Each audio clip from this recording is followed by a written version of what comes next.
اللهم صل على محمد وآل محمد.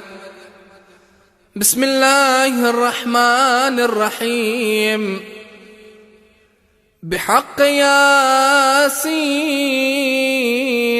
والقرآن الحكيم، وبحق طه والقرآن العظيم، يا من يقدر على حوائج السائلين،